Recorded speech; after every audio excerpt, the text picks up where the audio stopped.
Agree or disagree? How your kids treat you when they no longer need food and shelter is a direct reflection of how you made them feel when they needed you to survive. I got that passage from an IG account called The Calm Mother, one word. Hey beautiful people, how you all doing today? It's your girl Destiny here and welcome back to my channel. How you are doing? Hope you guys are doing great. So let me know down in the comment section if you agree or disagree with what that sister said, saying that when children no longer need your food or shelter from you, the way they treat you is exactly the way you treat them when they need to survive. Let me know if you agree with what she said. This video has gotten a lot of people talking, and a lot of people were saying if they agree or disagree with what she said. And I personally, I have a lot to say about that, but we're going to get into that. So in this video, we're going to hear people's reaction to this, what people think about this, and how the way children treat their parents, how sometimes children are just being like humble. They're being humble because they can provide food or shelter for themselves, but once they can provide that for themselves, the true color of how their parents treat them shows. Anyway guys, go ahead and share your thought, but let's go check out people's thoughts on this, then I'll come back and share more of my thought. So let's go do this. You, when they no longer need food and shelter, is a direct reflection. Go back and watch the video. It's very interesting. But yes, how I treat my mother now is a direct reflection of how she treated me when I needed her when I was a kid. Having said that, how my children treat me now is a direct reflection of how I treated them when they were younger and needed me. This is very hard for parents to come to terms with. Yep. They don't. I think a lot of parents go, that's not true. This is where the disconnect comes. I loved my kids. I gave them everything. You gave them everything that you thought they needed. But did you give them everything that they needed from their perspective? And I know that I didn't do that all the time with my kids. I tried to, at times I really did try to, but I hadn't healed my trauma. And so anytime I was triggered, I wasn't able to be there for my kids. I wasn't able to be present for them. When things were going smoothly, I was good. I was there. I was present. But as soon as something triggered me, poof, I was in fight, flight, freeze, or fawn. I was in survival mode and I could not be present for my kids. Couldn't. And so as my kids grew up and they started to distance themselves from me, I kind of went, what's going on here? What's happening here? And I looked at myself. And now that I'm looking back on my children's childhood, I'm recognizing some stuff that I really missed the mark on. And it's not up to my children to tell me where I missed the mark. A lot of parents will be like, well, my kids won't tell me what I did wrong. That's not their job. I was supposed to know what to do as a parent. I was supposed to know that stuff. That's why we shouldn't be having kids until we know this stuff and we've healed our trauma. God, I wish I would have knew that. Yeah. You, when they no longer need food and shelter, is a direct reflection of how you make. Something that I find really interesting about this video and that phrase, the quote that that the person was talking about, is how a lot of the times, especially in African households, in my African household in particular, there's this huge emphasis on forgiveness and letting things go and not allowing the past to negate the future. And I think about it and I ruminate on it a lot, because some parts of what my mom is saying is absolutely correct. But there's something about the way that she says this that makes it feel off and sit wrongly in my spirit. And I'm realizing it's because she's aware. A lot of parents are aware of the fact of how they mistreated their children and the amount of things and the amount of shame that they feel for, in some cases, choosing their partners over their kids, choosing work over their kids, or prioritizing themselves and their needs over their children, all of that stuff, right?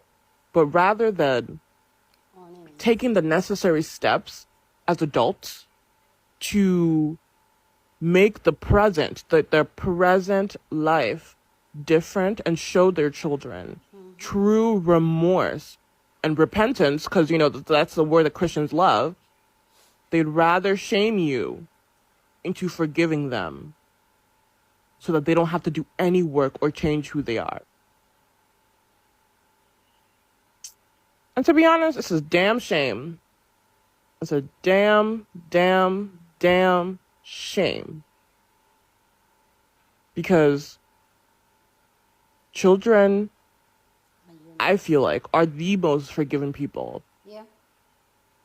Your child is going to be the most forgiving person towards you. Because for a very long time, you were all that they needed. Yeah. Why can't you have that compassion and that empathy and that care to change, to be better, to do better by your children? But that's just something I've been thinking about. Agree or disagree? How your kids treat you when they know 100%. 100% agree. 100% agree. 100%. Because when I realized too, my parents, my were as adults, I said, would I befriend you if we were, especially on my mom's side, would I befriend you if we were adults in the street? Like, if I didn't know you, would I befriend you? The answer was no. And I said that's about the same creator when Shalom was talking about Monique, when he realized who his mother was as an adult, no longer needing food and shelter. He said, nah, ain't it. But most of us don't have parents who have the courage to even care about that. Agree or disagree? How your kids treat you when they know I would definitely have to disagree. And I feel like this is culture based. I'm not going to put my mom on the spot, but let's just say we never had the best relationship as I was growing up. But it wasn't all her. I was also a very rebellious child and a very mean teenager. But one thing I will say is that I don't care how old I get. I don't care how my mom treated me in the past or my dad treated me in the past. I will always be there for them to help them and support them. If I can help my parents out financially, I will help them. I don't speak to my parents every day, but I do call them, even if it's just to say hello and to see how they're doing. So no, I don't agree with this. them feel when they needed you to survive. I got that passage from That is 100% accurate, and that's coming from like the daughter who I went through the phase of I hate my mother, she's making me do this, that, and the third, and honestly she only wanted the best for me. And I grew up around kids with strict parents. Don't get me wrong, my mother wasn't laissez-faire, like she still was strict, but like it wasn't as bad as I had thought it was back in the day. I got my license at a young age. I learned how to work at a young age. I learned how to do my taxes at a young age. I learned how to take care of stuff way before I came to an adult world. And even the things I quote unquote didn't know about, I was warned about. My mother let me know everything about the real world in real life. Young age, everybody not your friend. Young age, boys are gonna do what they need to do to get in your pants. Young age, even when I told her I liked girls. Girls are gonna do what they wanna do to get into your pants. Like, you need to know these life lessons. My mother didn't sugarcoat anything for me when it came to survival tactics. It wasn't just about, okay, you got food, you got clothes. My mom is 16. Okay, you providing for yourself. Let me teach you all these life lessons. I learned how to drive a stick at 15 years old. Like, my mother made sure I was at least decently okay for the real world. I'm not gonna lie. The strictness definitely put me in a situation where I wanted to be the coolest person ever. And I still ended up not doing half the shit that y'all did. But that is because my mother taught me about the real world. She let me know. Hey, just because somebody does the same things as you doesn't mean they're your friend. It just means that you got a drinking buddy. And that ain't gonna be your friend forever. And that's not gonna be the man you marry. And that girl don't even like you. And as a kid, I was so caught up on, oh, I have to do my homework. Oh, I gotta drive my brother's places. I gotta go do things. But it's like, I know how to get around my city. I did all my homework and I went to college for free. I'd like all of those things that my mom set me up for. If I need a job tomorrow, I can get a job tomorrow. She set me up for that, for me to be successful in this world. So I love my mom. I love my mother so much. And it's truly, I just want somebody to see the good side of this. Because I've seen a lot of bad reviews where it's like, yeah, and that's why I hate my mother. And I understand that because y'all had completely different lifestyles. But I just want to say, as somebody who used to say I hate my mother, like, she really prepared me for this life shit and educating myself on stuff. So, like, I'm very grateful for her in my life. Agree or disagree? How your kids treat you when they know. This is very important, and I don't think enough people talk about it. Do you feel like the way your kids treat you are a reflection of how you treat them? Yes or no? I 100% agree. I'm speaking from my personal experience. If you do not have a solid foundation, your empire will crumble. I have 3 children, 14, 10, and 5, and I do nothing more but be a mom. It's like my only goal. Everything else is extra because, hold on. They need me to survive. They need my guidance. They need my love. They need my nurturing. They need me. They need all of me, just not a little piece of me, and they do not need the hurt and broken part of me. So it was my job to heal as a person and as a mother. And coming from someone who grew up with no parents, that was hard. At first, it was hard because there was no guidance. You know, all I knew was what I seen and what I had been taught. But I also knew that I didn't like that. So I did something different.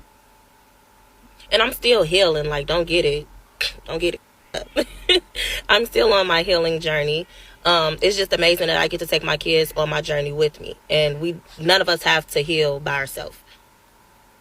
It's important to have conversations with your children. It's important to know their mental. It's important to know how they feel when they wake up in the morning. And it's also important to know what kind of mind state they in before they go to sleep.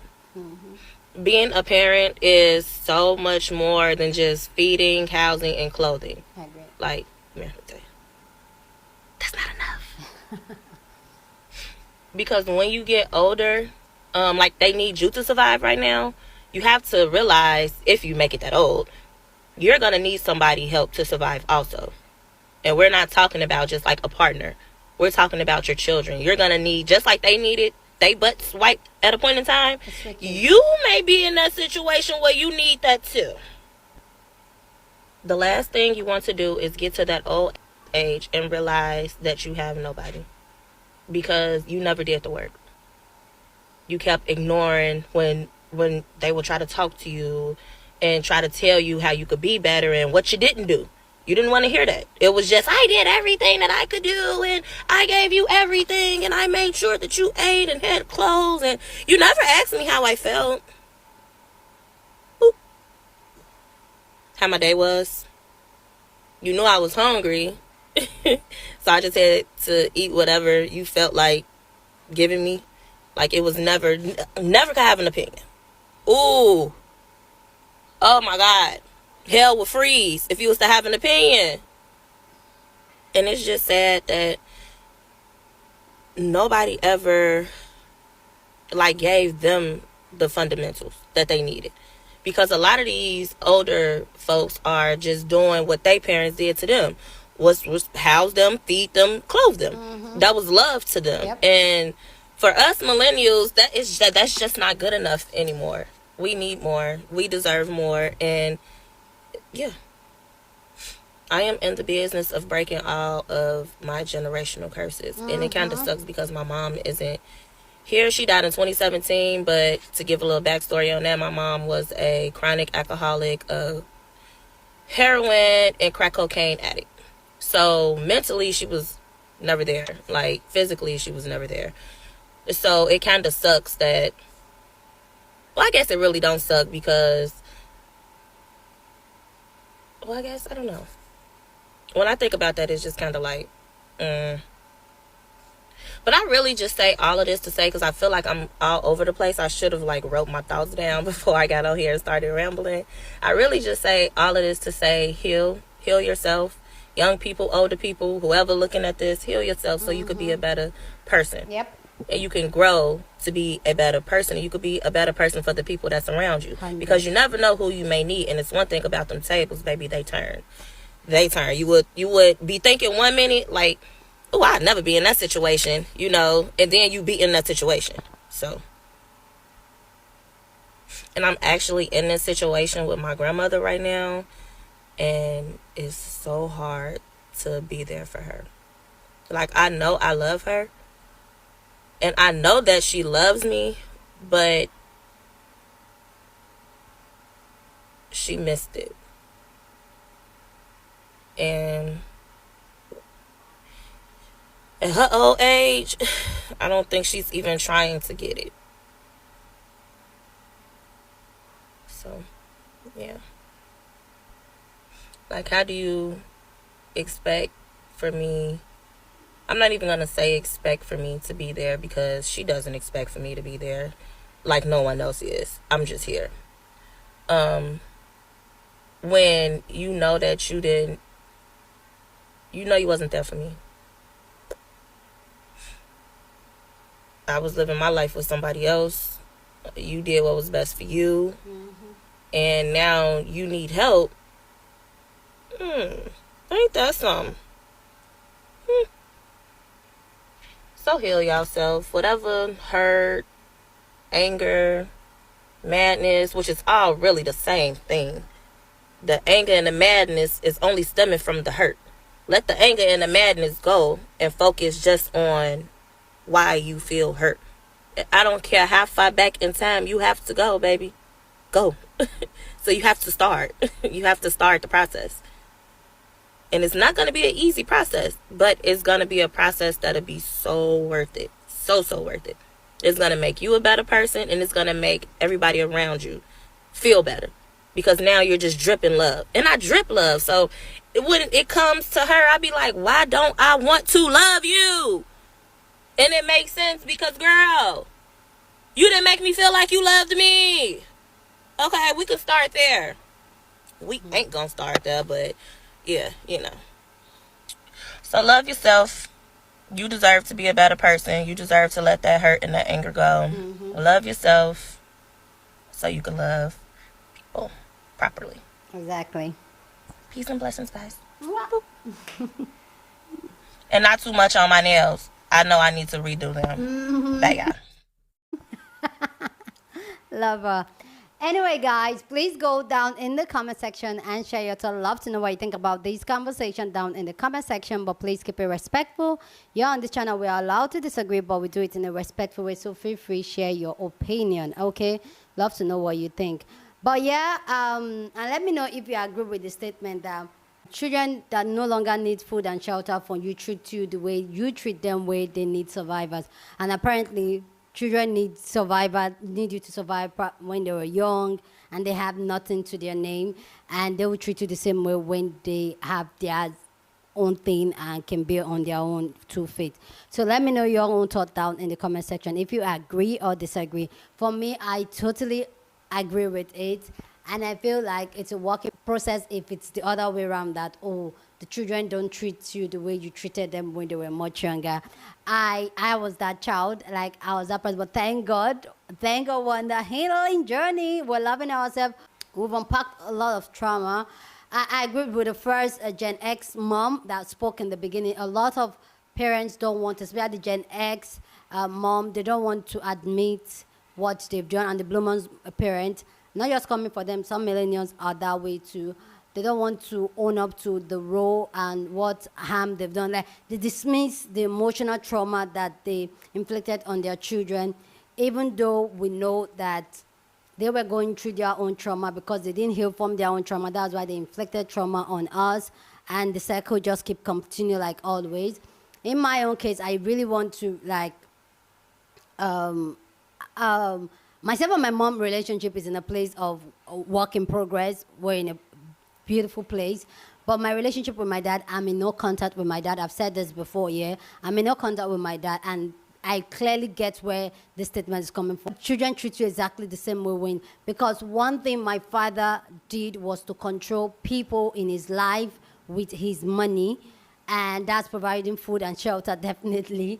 And a lot of myself, my siblings, put up with a whole lot of mental and emotional abuse because we didn't have anywhere to go, and we put up with it, and he had the money to take care of us. So we just like, and a whole lot of us now that are able to, now we're adults, we're hustling our hustle, we don't care. Literally, I can clearly say that I am not the only, yes, I think I'm the only child so far that has verbally looked him in the face and told him that I don't want anything to do with you. I'm done with you. The other ones, they didn't say it, but their action said it. They can go months without talking to him, and it's fine. Myself and my mom's relationship will probably be like that because my mom was the toughest to me. But because we've have the conversation and unpack a whole lot of trauma, and I kind of understand where she's coming from because she has her own trauma and she inflicted a whole lot of trauma on me, which I'm still working on, and that has made me the person I am today. And I still have a whole lot of trauma I'm still healing. It's a journey in progress. I don't think it's ever going to end, but I feel like for a very long time in my life, I could not stand my mom. And I am the way I am today because I so want to prove my mom wrong and be a total opposite of what my mom is. I was that person. My mom is a very reactive person, and I still got that from her, but I am a very logical person in my reaction, even though sometimes I can go off it. But I have unpacked so much, and we're in a better place. But I feel like if we did not make that healing, I feel like my mom will also be one person too I will have gone no contact with. But because we're in a very beautiful place where we talk, and she doesn't try to shut me down now, and that's something she did a whole lot earlier in our healing journey. When I bring something up, she wants to shut it down. She does not want to listen. She'll like no try to defend the actions. I think that, but now she listens. My mom listens so much. Like she watches, she's one person that I know she watches. Immediately this video is going up, she's watching the video. And I know somebody said something, one of my video I was talking about, my mom said, if she was not watching, will you say these things about her? Will you make her to look in a good light? My mom is not even comfortable me sharing my story and talking about my relationship with her, my relationship with my dad. She's not comfortable with it. So my mom knows that I am that child. I'm going to say what I want to say. Nobody can move what I want to say. I will speak my truth. She knows it. And this is why I said our relationship is so healed in a good place that she does not try to control it, even though she does not agree to it, even though she does not like it. She will not try to like make me stop or that. She will give her opinion like, that thing you said was too much, or you wouldn't have brought me into that topic. Or she will say her piece, which I will respect it, but it is my truth, it is my story, and I will do what I did feel comfortable doing and sharing. So it's not because my mom is watching that I'll paint her in a good light. She knows our relationship, how messed up it was before, and now we are in a better place. So I really give that to her. She has done the work. She's doing the work. She listens. It's like when I remember when I had the conversation of mental health with my mom the first time. At first she was like, da, da, da, da, da, da. And when I broke everything down, she was like, I get it. Do we still fight? Of course, yes. I don't think myself and my mom will ever stop fighting, but we'll fight in a more beautiful way. And I love her, and it is what it is. But I totally agree with that statement saying that the way you treat your children when they need food and shelter, when they need you to survive, is the same way they will treat you when they don't need those things from you. I totally agree, especially when there is no healing process in it.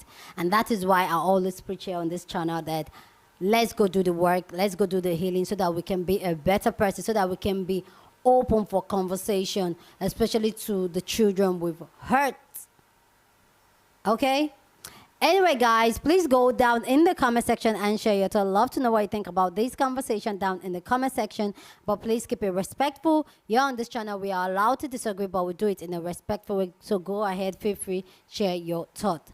With that all said, share this video with somebody that you want to be part of this amazing conversation down in the comment section, because, hey, that's what we do here. We have banging conversation. So go ahead and share this video.